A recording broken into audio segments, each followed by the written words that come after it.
Hi, welcome back to another podcast of the Global Network Against Weapons and Nuclear Power in Space. The Global Network was created in 1992 to prevent the arms race from moving into space. You can support the show by clicking on the like button, and if you subscribe, you'll get an alert when new videos come out that we create. And also check out our website at spaceforpeace.org. We thank Global Network board member Will Griffin for doing all the tech work to make this show possible. Our guest this time is John LaForge from Wisconsin, a longtime co-director of the anti-nuclear group called Nukewatch. Welcome to the show, John. Thanks, Bruce. Thanks, Will. Great to have you. Take a moment and briefly introduce yourself a bit more, please. Oh, sure. Yeah, Nukewatch is a nonprofit that was established back in 1980 by Sam Day and some others to draw critical attention to nuclear weapons and nuclear power operations. And we've been at it ever since then. The group is now located in Luck, Wisconsin, in a rural office we built here on a farmstead. We brought attention to the missile silos in the Great Plains states by publishing Nuclear Heartland in 1989. The second edition of the book is still available. That was published in 2015 after half the land-based ICBMs had been removed. We would say partly because of the publication of the first book, which created a lot of protest in the missile fields. These days, we're working as well against the proposed extended operating license for a very old nuclear reactor in Minnesota, just a couple hours upwind from us here. It's called Monticello. So we cover both bases, try to bring attention to what the commercial media won't report on about nuclear weapons and nuclear reactors. All right. And you also publish an excellent newspaper, one of the few groups that still appears to have a mailing list and puts out a newspaper. So congratulations for doing that. I get it, and I read it every time I get it. I'll just plug a picture of the cover here. Yeah, this is 4 times a year, and everything you don't want to know about radiation, every issue. There you go. All right, let me ask a first question here.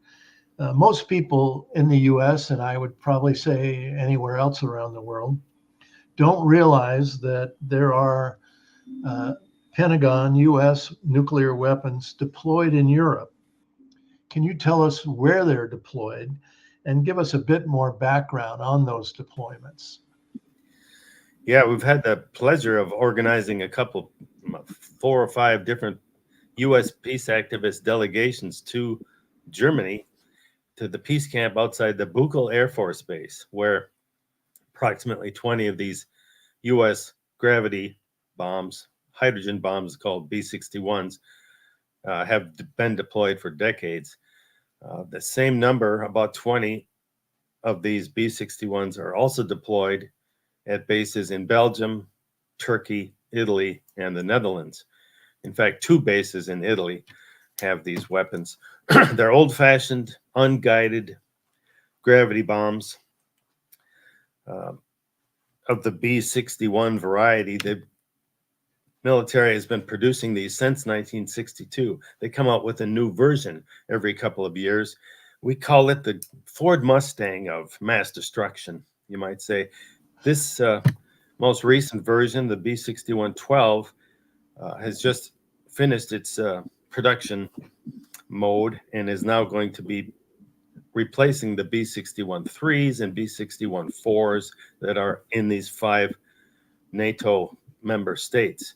There is also the likelihood that these B-61s will go back to Lakenheath Air Base in England, where they were for many decades, but then in 2009 they were all removed, returned to the U.S., but probably because of the hot shooting ghastly war in Ukraine now, the Pentagon has put in its budget layout an expenditure for fixing up the Lakenheath bunkers and security details that would handle the new B-61-12s. So that's what's going on in those particular NATO countries. They aren't tactical, as the military likes to say. The B-61-3s are 170 kilotons, 11 times the force of the Hiroshima bomb. And the B-61s can be 50 kilotons, 3.5 times the force of the Hiroshima bomb. So anybody who thinks of that as a tactical weapon is just a madman, a lunatic. Mass destruction on a unimaginable scale comes from these modern hydrogen bombs. Now, you've protested, you said it, Buul, is it Buul or Buul? How do you say it? It is a hard one to say. Buul, yeah. Buul, okay. And that's in Germany. So that's a base where these are deployed, one of the bases. And you were arrested, I believe, there for civil resistance. Tell us a bit about that experience. Yeah, as a result of our organizing these delegations to the annual camp that's taken place outside the base there in Germany since 1996, a lot of people, dozens of people, were arrested for go-in actions. That's how they're referred to in the German campaign, where we clip this light chain link fence and walk onto the base in a protest, in a warning to the base personnel that what they're doing is a violation of the law. So there in 2017, 2018, several of us got into the base there, and several people actually got onto some of the protected aircraft shelters or bunkers where they are stored the weapons themselves and the German Tornado jet fighters that would fly them to Russia to drop them. Again, as you mentioned, a lot of the U.S. public doesn't know that the U.S. Air Force trains the German pilots to load and deliver these U.S. nuclear weapons in an attack on Russia. And that is the German pilots will be flying German aircraft with U.S. bombs.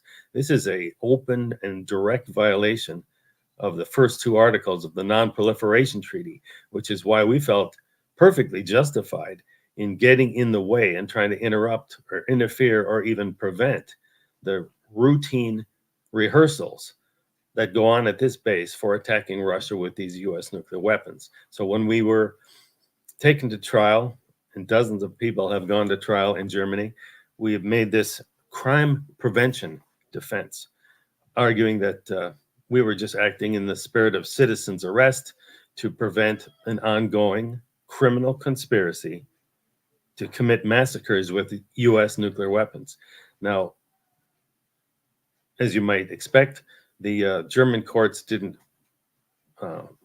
recognize or agree with our legal analysis, and many of us have been convicted in the lower courts, the intermediate appeal courts, and then 21 different activists have appealed to the German Supreme Court, which is called the Constitutional Court.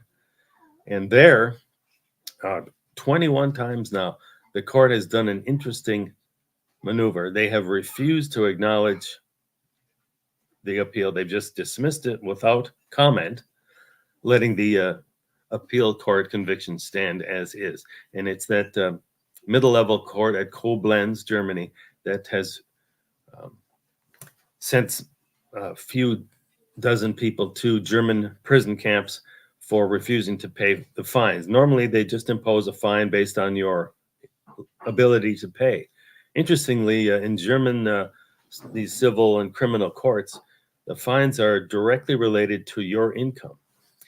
And so in my case, a 1,500 euro fine turned into a 50-day prison sentence that I served last winter time during the COVID crisis, in part. So the first week of the incarceration was a solitary confinement where the COVID issue is dealt with. And how were you treated generally during that time by the German authorities while you were in jail? Well, it was quite civilized, I have to say. You're not called a number like is often the case in U.S. jails and prisons that I've visited many times in the same cause. Uh, it's always Herr LaForge, it's Mr. LaForge, it's your name. And I think as a result of the horrors of World War II and what the world went through at that time and what Germany perpetrated and what they subsequently suffered as a consequence, their jail system has been remodeled and forced to be rather humane, at least compared to the U.S. systems I've been experienced with. There's a regular prison that I went to first, high walls, individual cells, high security. But even there, the guards were quite civilized and humane. But then that was just for this week of COVID isolation to deal with the infection risk. And then I was transferred to a very minimum security. It's called even an open prison. Perfect oxymoron. And in that it doesn't have a wall.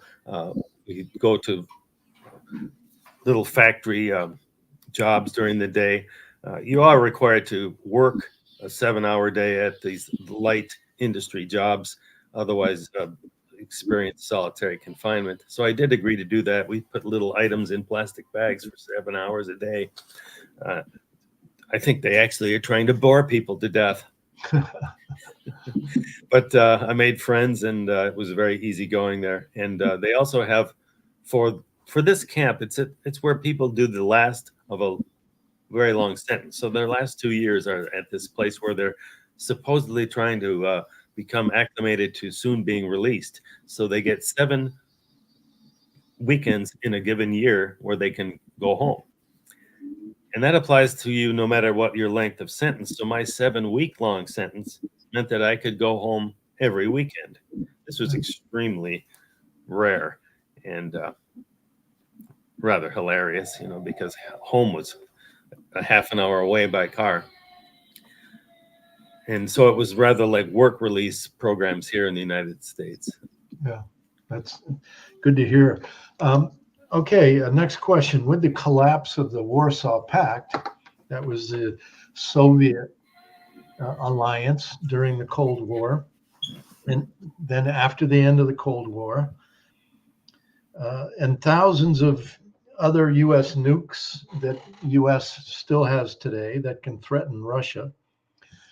So why are these U.S. nukes, these H-bombs, still in Europe? There's no Warsaw Pact anymore. There's no Soviet Union. The U.S. has all these other nuclear weapons. Why do they need these weapons at these bases that you were just describing? Well, that is the $64,000 question, Bruce. There's absolutely no military usefulness for these particular weapons. If you look into the weeds with what they have there, these Tornado fighter jets, they have a limited range, after which they need to be refueled. At the moment, if our research is correct, these Tornadoes could bring a usable U.S. H-bomb to Russia, but then they wouldn't have enough fuel to get back. So the practical military so-called usefulness of these firestorm starters is a mystery. We think, in fact, it's just a status symbol by which these NATO partners can maintain their partnership in what's called this particular kind of planning group, where the NATO higher-ups, the military ones, get together and choose their targets and talk about the use of these weapons on a regular basis. And so it's basically a status symbol, a matter of maintaining rank and prestige, ability to be partners in this planning group, even though the U.S. maintains total authority over any actual use of them at all times. And so there was one German politician who complained in the Bundestag on the floor of the parliament that admission into this planning group is just a charade, because the U.S. is the one in charge of the weapons at all times. Anyway, there is a munitions support squadron at each of these 6 bases where the weapons are. It's a U.S. Air Force MUNS, munitions support squadron, that keeps maintenance of the bombs and keeps them prepared to be attached to the Tornado fighters at all times. And so these people are highly trained, highly educated mechanics and engineers, and they're the ones who are potentially benefiting with status and prestige. And otherwise, they're just a method of terrorizing Russian populations by placing them, forward basing them so close to Russia, right up their nose, you might say, and helping ratchet up fear of retaliation or even first strike nuclear weapons attacks, because the NATO policy has never renounced the first use of these nuclear weapons. What has been the Biden administration's position on these nuclear deployments? Have they been supportive of them? They put more money into them. They're doing upgrades of them, or what have they? Well, let's go back to the Obama administration as well. Obama, Biden, it's kind of one continuous administration. What's been their policy on this stuff? Oh, I'm glad you asked that, because when Obama was president, Biden was vice president, and Hillary Clinton was the Secretary of Hate, I like to call this department. That is exactly when the German Bundestag unanimously passed a resolution calling on the coalition government to begin negotiations to have these weapons permanently removed. It was March of 2010, I believe. That was a tremendous victory of the peace movement in Germany. And the government was told, you need to negotiate the withdrawal beginning now. And Hillary Clinton came out as a spokesperson for the administration and just denounced the decision and talked about this standard 70-year-old argument about nuclear deterrence, never mentioning anything about the overwhelming, unimaginable power of these nuclear detonations at all. They don't think about that stuff. That's the great triumph of the international coalition to abolish nuclear weapons, ICAN, having brought into the forefront the consequences of detonating these weapons for the planners to think about instead of just their deterrence theory. So yeah, not only that, as you mentioned in your question, there is a lot of refurbishment going on, upgrading runways and these protected aircraft shelters that store the bombs. Hundreds of millions, billions of dollars being spent in preparation for the new B-61 version 12, which is soon going to be transferred over there to replace the 3s and the 4s. What we like to remind people is that Article 1 of the Non-Proliferation Treaty prohibits the transfer of your nuclear weapons to another party to the treaty. Both Germany, the US, Italy, Belgium, the Netherlands, and Turkey, they're all parties to the Non-Proliferation Treaty. Article 2, the second article, says you can't receive the transfer of nuclear weapons from another member of the treaty. So this is just blatant lawlessness, outside the fact that threatening to use nuclear weapons is itself a criminal conspiracy. Well, every day we hear more and more stories. In fact, just this morning I was reading a story about Ukrainian generals admitting that their troops are refusing to go to the front line. Ukraine is losing this proxy war on behalf of the United States and NATO against Russia. Ukraine is losing it badly. And they are now having major problems finding troops to fight the war. I saw another story that said 22 Ukrainian men have drowned trying to swim across a river that borders Romania and Ukraine. They're trying to get out of the country before they get grabbed off the street Ukraine has been going out literally and grabbing people off the street and press ganging them into the military, giving them literally a week's training and sending them to the front line. And people say their life expectancy rate is about 1 to 2 days. So with all this in mind, this war is collapsing, and Washington and Brussels know it. So what are they going to do? That's the real question. So as we look at these nuclear weapons that are now deployed throughout Europe at these NATO bases, in this moment of desperation, the same kind of desperation that we see with Netanyahu in Gaza today, they know that their project to defeat Hamas is collapsing. The world opinion is absolutely in outrage against this genocide going on in Gaza. And it appears rather than negotiate and stop this madness, Netanyahu is just escalating it. So I worry that US and NATO are going to do the same thing with the Ukrainian war, that out of this fear that they're losing, they've put so much into it. They've made such a big public relations campaign about it over the years. They got to stop Russia. Russia wants to take over Europe, all this kind of stuff.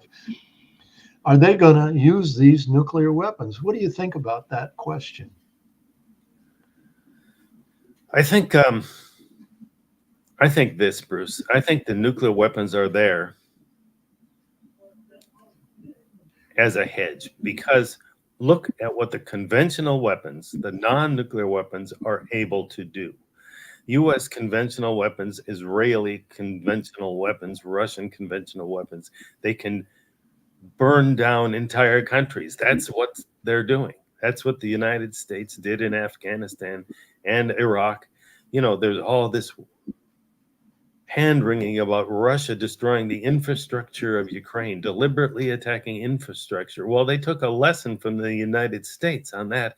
That's what the United States did in 1991 in Iraq, 2003 in Iraq, and in 2011 in Afghanistan. These conventional weapons are so overwhelmingly powerful that they don't need to detonate nuclear weapons to achieve the same destruction. So, in fact, they're political weapons, because the United States and Israel, they can say, look what our attacks are modest, our attacks are limited, our attacks are measured because we didn't use a nuclear bomb. That's what I think the usefulness of the nuclear weapons are. In part, part of that is that I do have the idea that the generals who have their hands on these nuclear weapons, say at Buul Air Base or Klein-Brogel in Netherlands, or Vogel in the Netherlands, Klein-Brogel Base in Belgium, the ones that are next to them, they happen to know what these weapons will do. Just as Daniel Ellsberg explained in his book, The Doomsday Machine, he pointed out that the planners, when they asked the experts about the effects of detonating U.S. nuclear weapons on Russia, the planners had to come back and admit that a planned attack on Russia would kill 100 million Europeans just with the fallout of the U.S. weapons. That's without any Russian weapons landing on Europe. 100 million Europeans from the fallout of our own weapons. So I think our U.S. generals and the German generals know this, and I believe they're reluctant to use them. I can say this in part because our delegation in 2018, we blocked the road with about 40 people, the entrance road into the base during the morning rush hour when people coming to work. Now, this was the day after we had two Roman Catholic nuns with us on the delegation, the late Ardith Platty and Carol Gilbert, who had sent a personal message to the commander saying, please come and meet us. We have a treaty on the prohibition of nuclear weapons to deliver to you. And, imagine in all your years of protesting, Bruce, this commander came out to the blockade personally and met us and accepted a copy of the treaty. We were flabbergasted. This is the man in charge of these weapons. And he had a civilized conversation with the people blocking the road to his base. It was unheard of in the United States, would never happen. And so I just have the idea that there's a civilization that's happened, a civilizing of human conduct in Germany as a consequence of the horrors of its perpetration of horrors in World War II. And I think they might know something about nuclear weapons that people in general don't recognize. I like that answer. It reminds me of a story. I had a sort of a similar experience. I was in England, and I was taken up to Fylingdales up in North Yorkshire. And it's a U.S., essentially a radar base that is used to monitor Russia and would help guide a first strike attack on Russia in the event of a war. And the commander came outside and spoke to me and to the others that were there that day. Now, fast forward a few years later, I was in Colorado Springs in April at the time of the annual big National Space Weapons Convention that was carried on every year in Colorado Springs. And all of a sudden, I see this British commander walk by. And so I stop him. He remembered me. We talked. And that night, I went back to where I was staying and I wrote a blog post about it. And I pulled out the picture from my computer where he had met me. People had taken a picture of him and us talking in UK outside the radar base. And I put it on my blog and I talked about, I ran into this guy today. So the next day, we're protesting out in front of the convention again. He walks by and he goes, "Nice blog post, Bruce." I said, "What? You saw my blog last night, where I was talking about seeing you?" He goes, Yeah. We look at it all the time. So anyway, it is interesting because and our conversations were always really positive. It was really always really good. And it reminds me that there are some people in the military who do believe that their role is to defend their country or defend their people, but they don't necessarily want to go full bore war because they know what it means. So I'd like to think that maybe this guy that came out and talked to you all there was one of those people that was a bit more enlightened. Let's hope so anyway. We got about 2 minutes left. Would you like to just make some kind of concluding remarks to the people watching this? Well, sure. I'd like to mention our colleague Susan Crane from Redwood City, California, who's been given the single longest sentence in jail in Germany in this entire campaign, and she's a U.S. citizen. So she's going to begin a 229-day jail sentence in Germany on June 4th this year, just in a couple of weeks.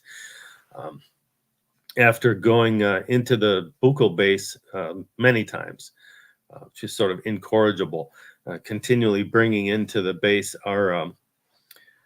a document we called Caution and Appeal, and a warning to the personnel on base about their participation in a criminal conspiracy. So she